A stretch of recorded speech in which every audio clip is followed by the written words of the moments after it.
Shane, speaking of the favorite game of the week, in my opinion, we got Missouri on the road in Norman, Shane, as the Oklahoma Sooners favored by 7.5 points at home.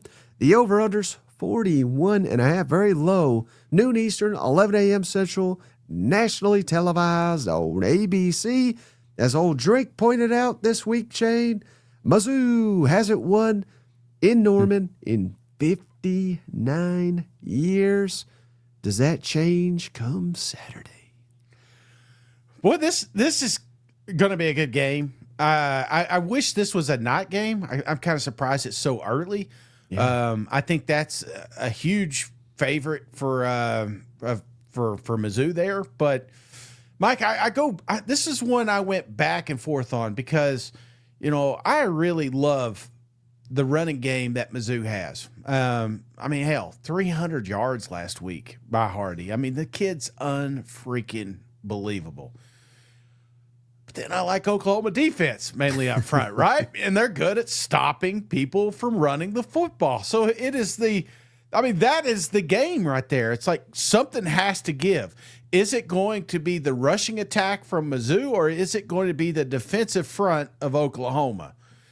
And let's just say, this is how my brain works, Mike. I say, okay, let's just take them both out. Let's just say it's an even wash there, right? Yeah. Now I got to put my faith in one of the two quarterbacks. Do I want to put it in Matt Zollers? Or do I want to put it in John Money Mateer? I'm barely putting it on Mateer. barely. Because it's at home. Oklahoma is they're on a track to do something that it still blows my mind that we're here late November talking about a playoff opportunity. And I'm rooting for him now. I'm just freaking rooting for him. I'm on the Sooner bus here. So give me Oklahoma 24, MIZ 20. I think it's a close game. But I feel like that home field advantage is going to be an advantage. Well said. Yes. Put it on your Christmas card. Will there be any Sooner magic required for Oklahoma to get this one? You're damn right. You are damn right. Yeah. What would be the path, though, for the Missouri pulling off? I mean, do they got to jump out to a lead? Do they got to force some material mistakes? I mean, what do you think? They're obviously got to run the football. Yeah, Zollers, they have to be two-dimensional, right? This isn't a team that you could just force, they know you want to run the football, and if they eliminate that, and Oklahoma can do that, then do they have enough star power around him? And I do like this, I'm terrible at saying his name, but that freshman wide receiver, let's call Donovan. him O. Yeah. I feel like Big O. He's one of those guys that's kind of taking it to the next. I'm a little disappointment with Coleman's production. I'd like to see him, kind of take that step. This is why we paid him all this money is to win big games like this. So I feel like you're going to need some help there, and if that happens, then that will open up the running game and become a balance. That's how you beat Oklahoma, is being balanced, and I'm afraid Mizzou won't be able to do that. Hey, shout out Mizzou fan Shane. He gave us $20. Tigers are out to ruin Oklahoma's playoff aspirations. This will be Drake's marquee win that uses to get hired at Florida or Penn State in a week. And Mizzou ends 8-4 with a loss to Arkansas in the interim coach showdown. Man, wild. Imagine picking your team to win this one but lose the next one. I can't. That'd be wild, wouldn't it? Yeah, that would be a wild one. And Carl, appreciate you. He said he gave us $10. Feels like 2003. Balls getting it good. And then Vala Nahara drove 10.5 hours from Norman to Tuscaloosa to watch Oklahoma whoop some ass. The only mistake, stopping in Memphis to take a shit. Came out with the paint stolen off my truck. I like Memphis. Chase Moore, appreciate you, buddy. $10. Somebody rub Shane's bald head for some luck. MIZ, bitch, nothing to lose. Well, That's true. That may be it. That may be it. Now the pressure's off. You know what I'm saying? The pressure's on Oklahoma. And, there's a chance that they've already – that we told you this. Coming into this weekend, I was like, hey, they got 2 home games to finish out the season. It almost feels like you can take a breather, take a break. And it just – you can't because Mizzou will come in here and run all over you. Yeah, I mean, this is a big-time trap game. Yeah. Big time. I think, Shane, for old Oklahoma, coming off 2 emotional road wins. You're firmly in the playoff. Win and you're in. The only thing sweeter than making the playoff, Shane, eliminating our rival from the playoff. You know it? So, as we get closer to kickoff, it sounds not official yet, Shane. Just double check. Bo Prabula doubtful, just like he was last week, and he didn't suit up. So I think that could have been massive for Missouri. I think that could have been a difference. Like you said, Money Mateer at home, true freshman on the road. Even last week, Shane, I think I heard the game plan. They were trying to get Zollers more experience. Yeah. Obviously, last home game, trying to get him some confidence. But you can't take the ball out of Hardy's hands, when he's rushed for 300 yards. So yeah, they weren't even able to accomplish, getting Zollers more looks last week. So I don't know, man. It's just, I think Missouri is criminally underrated, particularly on the defense. I think their defense matches up very, very well with Oklahoma's offense. And I think this is going to be a low-scoring game. Mm-hmm. But I can't take the true freshman to go on the road and win a game of this magnitude, not until we actually see him do it. So my money is on lock of the week. John Mateer, lock of the week. Shane, give me Oklahoma 28. Give me Mizzou 17. I think the Sooners win it. I think they cover, and I think it's a pretty comfortable cover. Do you think because I saw in the comments, I haven't seen the injury report. That's what I was looking for. But if Bo does play, what's your score then? Because somebody said that he's probable now. No, it's not been updated. Okay. All right. If he were listed, let's just say he does play, and I'm not saying he's going to, but if he does play, what do you think the score is? 28-24, Oklahoma. Okay. All right. They'd cover. That'd be the difference. Okay.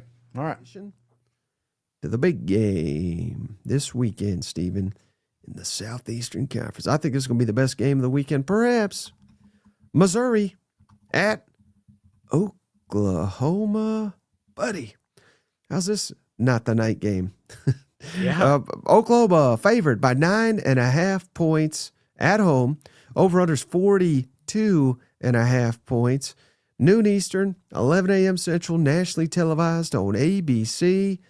Steven, I believe the statistic, if I have this right, Missouri has not won in Norman in 59 seasons, or 59 years. So however you want to say that. But, of course, they haven't played there that often here lately. But basically, point being, Oklahoma's owned this thing in general, but especially in Norman. Does Missouri get what I would consider, you let me know this too, Steven, this would be the biggest win perhaps of the Eli Drinkwitz era if they could go to Oklahoma and beat a Sooner team that is currently projected to make the college football playoff? I think so, Mike. I mean, I think for all those reasons that you mentioned, I mean, you're talking about knocking the team out of the college football playoff. I know some may quibble with the rivalry designation here, but it's the 98th meeting between these two teams.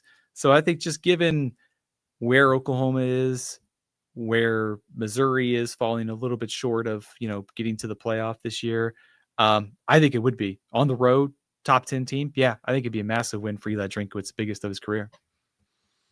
And at the same time, we're starting to believe in Brent Venables, Steven, as maybe not elite, that's too far, but if he gets to the playoff, maybe he's in the conversation. But I question him all off season as whether he is worthy. We know what he is as a defensive coordinator, maybe the best in the entire country, but now he's emerging as a quality head coach in the Southeastern Conference, but he's got to finish the deal. Thoughts on just Oklahoma? Well, really, what'll be huge in this one, we'll have to see the injury report tonight, Steven. Bo Prabula, Matt Zollers, who plays, but regardless, how does that affect Oklahoma's preparation, you think, specifically on the defensive side of the football, not being certain who's going to start for Missouri? That's a good question. I think just given that Prabula is a much better runner than we've seen out of Zollers and Prabula, I think that is a pretty big difference. It seemed like Drinkwitz said that Zollers was going to start, so at least you kind of have an idea about preparing if you're Oklahoma. I think in general, whether it is Prabula or Zollers, like this to me, this seems like a clash of like stuff in the trenches. With that Oklahoma defensive line, that front, with or without R. Mason Thomas, against Ahmad Hardy and that Missouri offensive line. So, yes, there is some differences in how you'd have to prepare.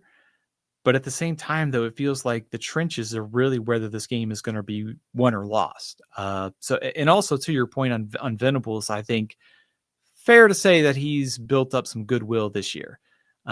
Maybe big game Brent after beating Alabama last week, but just don't lose to Missouri or LSU and squander this chance, and all that goodwill that they've accumulated the last couple of weeks would go out the window. Mm-hmm. And what does it tell you, if anything, about these two, that this is, I know it's not a great slate, but this is the best game, in my opinion, we got here in the Southeastern Conference. I know Oklahoma people, they have a high opinion of their football program, but they are about the only ones that did in terms of SEC programs. Most people all season, we just heard, they're going to suck. They don't belong. Good luck life in the SEC. They're on path to make the playoff. Meanwhile, Missouri, I know they've fallen short. This is not where they want to be, but a top, I believe, 4 winningest program in the Southeastern Conference the last 3 seasons. What does it say about these two that they're kind of in this position? I think it speaks to, I wouldn't say maybe program stability is kind of a bad word, but it also feels like you can see the upside of where these two programs could be. I think especially for Oklahoma, because it's always funny to me to see when Oklahoma joined the SEC, it was Oklahoma could be the Nebraska of the SEC. I mean, guys, come on. Oklahoma's track record, winning season after winning season, national championships. I mean, there's a couple programs in college football that are kind of like recession proof. Ohio State, I mean, Oklahoma was in that category. Like, yeah, life is tougher in the SEC. But when you have that track record, you have the fan base, you've got the resources, all it takes is the right coach to win national championships. So I think Oklahoma's kind of getting back to being, kind of that top 10, top 15 team. And I think for Missouri, they've been on the doorstep of the playoff conversation in the last couple of years, double-digit win seasons. I believe if you keep getting to this range and you knock on the door at some point, if you're Missouri, you can get to 10-2, you will be in the playoffs. So I think what it showed is like both teams kind of like able to punch in their weight in the SEC, that they're not just going to be finishing 11, 12, 13th. There's a lot that these programs can do in the SEC. Hey, shout out Chase Moore. Steven gave us a donation. This is the second year Missouri will be facing Oklahoma with the 3rd string quarterback. The fact we even have a remote chance to be 2-0 is crazy. And then we got that Tennessee homer. Yeah, appreciate you for the $20 donation. Doesn't matter who's on the sideline. Florida always gets up for Tennessee. Beat the hell out of them Gators. Thank you, Tennessee homer. And Pop Goes to Culture says, I just got word. Kiffin has taken a job as the Olympic Jamaican bobsled team. Oh, cool runnings. Is this game as simple as, the running game? Is that overly simplistic? But, if Oklahoma shuts down, and I'm not saying they will, but if they shut down Missouri's run game, does Missouri have a shot in this one? I think it's really tough to get there. Like in terms of a path, right? I think if you're Missouri, it's like, do you really want Zollers or Prabula to have to win 3rd and 7, 3rd and 8. Like I think everything flows off of that run game for Missouri. So I think, could they win? Like, could they win a crazy game like we saw Oklahoma and Alabama last week, where there's some short fields, some turnovers, some things like that?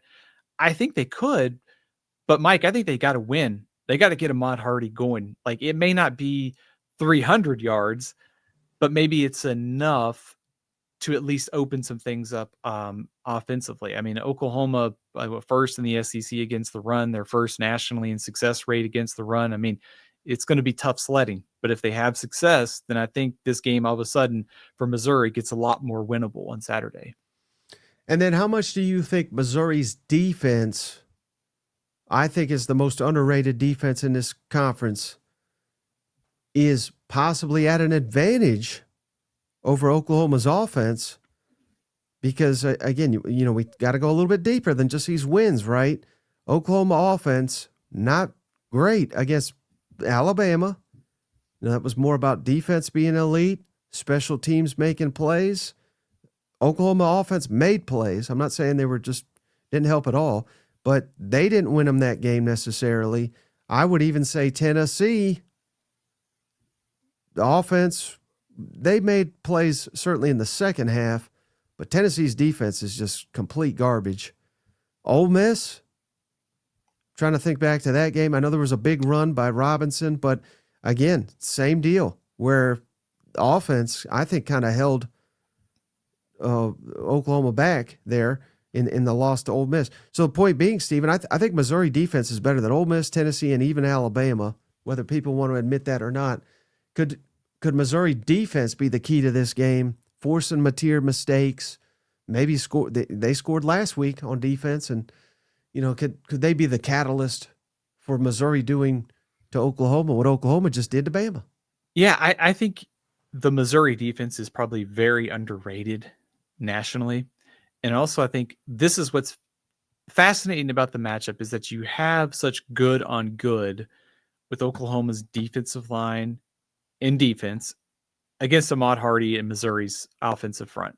But then you flip it over and you see, man, this Oklahoma offense, like they haven't really been the same since that Mateer injury. And in SEC games, they're under 5 yards of play. They're at the bottom of the offense in terms of a lot of offensive statistics. And you can just go, I mean, haven't really run the ball consistently. They've had some offensive line issues. Mateer's been banged up. Mateer maybe hasn't played up to the level we thought earlier in the season. So you just go down the list and you go, okay, if Missouri's front really starts to cause some havoc here and it's 3rd and long, and here comes Damon Wilson, here comes these other guys, yeah, Mateer can avoid them.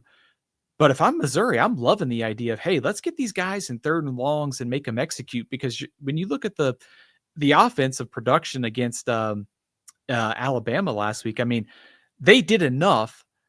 But if you don't have the breaks of turnovers and, you know, special teams mistakes and things like that, you know, you may have to put together some drives here. So I think that if I'm Missouri, I come into this game thinking our defense has got a really good chance to kind of hold serve, and they can get a couple mistakes, like, or maybe that's it. Maybe it's like a turnover by sacking Mateer, you force a fumble, gives your offense those short fields and a chance to make this a 4-quarter game. All right, Steven. So who you got? You got Oklahoma staying in the playoff race, or do you got Missouri possibly getting the biggest win to date of the Eli Drinkwitz era? I think the first thing, Mike, is I think on paper, I think most people just expect Oklahoma to steamroll on Saturday. I know the spread is, but I think the consensus is there might be a little bit of overlooking this game. I think Missouri is going to be a tougher out than what most people expect. And I think it is also going to be a 4-quarter physical battle. I think trenches, you know, rushing attack, points might be hard to come by. The over-under is at 41. So I'm actually going to take a little bit over on the total, but I do think putting together drives are going to be tough probably for both offenses. Both teams -2 in turnover margin. So I think a couple breaks we saw for Oklahoma played off big time last week. Can Missouri do the same thing on the road this Saturday? Mike, I can't pick against Oklahoma here. They've got everything to play for. They're on the doorstep of the playoff. They're at home. I think Oklahoma's defense against Zollers, freshman quarterback on the road. You know, it's one thing to start at home against Mississippi State and certainly Texas A&M. It's another to go into Norman and try to ask a true freshman to win. It's tough. And I think Oklahoma's defensive line does enough to slow down Ahmad Hardy. Oklahoma 27, Missouri 20, as Oklahoma wins and moves one step closer to the college football playoff. Hey, we had a question here. Appreciate you. Pop Goes the Culture. Serious question. How much does Oklahoma and Tulane help Ole Miss strength of schedule? Well, what the committee looks at, there's only a couple metrics they truly look at. They look at your strength of schedule, and they have their own metric. So it's not ESPN or Bill Connolly or, they have their own metric there. But two other things they look at, Steven, they look at top 25 wins, and they go based on their own poll, so they can throw people in there and kind of skew it. Right now, Tulane and Oklahoma are obviously both in the top 25 of the playoff poll, so that really helps Ole Miss. And they also look at something called quality wins, which is wins over teams, essentially a win over a team with a winning record. So it helps in that metric as well. So, yeah, no doubt it helps. It certainly helps Ole Miss. I think it does. So, we talked about earlier, like the chaos scenarios. If they were to lose to Mississippi State, they'd still be 10-2, and they have those wins. And so I think if I'm an Ole Miss fan, I'm like the biggest Tulane and Oklahoma fan in the world. Tulane plays at Temple this week. That could be kind of tricky, but Oklahoma beating Missouri would only strengthen that resume. And then again, I think why does that help? Well, let's just say, what if Ole Miss did lose that game? If you're talking about that head-to-head and those quality metrics, like Ole Miss probably shouldn't fall behind Oklahoma. Not saying head-to-head is everything. There's a lot that goes into it. But those wins, if they continue to look better, it only helps the Ole Miss strength of schedule. Mike, and I'm going to apologize to you because this also touches the soapbox thing here. I think on the subject of being a joke, it is absolute joke that the committee does not release the metrics. They should absolutely be made available to people like me and you so we can explain to fans, hey, this is why. We can do a lot better job than the committee chairman does of explaining what these things of why teams are ranked here and here and what they're looking at. Because, we're kind of flying blind on some of these metrics. Strength of schedule can be different from site to site. So it's a shame that they do not release those. Those should be public, and we should be able to have a better idea of how they're viewing some of these teams in rankings, strength of schedule, and all the metrics across the board. But then they wouldn't have a TV show to promote it, Steven. Well, our discussion could replace it any better, right? More I 100%